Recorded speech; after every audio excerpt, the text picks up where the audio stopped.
Hey everyone, happy Friday. I'm back with another question and another answer with Ask Octopus. Today we're following up from our last question and taking another look at running Octopus server in a Docker container. Today's question is, how do I set the master key for my Octopus container?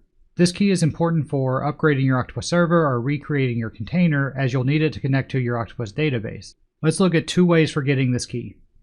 If you've already created your container and it's running, Octopus has already created a key automatically for you. You can run this command or a command similar to this to get the key from the Octopus instance. You'll just need your container ID or name to run the exec command. So if I run this, it's going to print out the key that's currently in use, and I can take that and put it into my Docker configuration. In this case, I'm using Docker Compose, so I can put it in my Docker Compose YAML file. If you haven't created your container yet, you can seed it with a random key, and you can do that by running this command. So now that I have my key, I can copy it and paste it into my Docker config file, and then the next time I recreate this container, it's going to use that to connect to the database.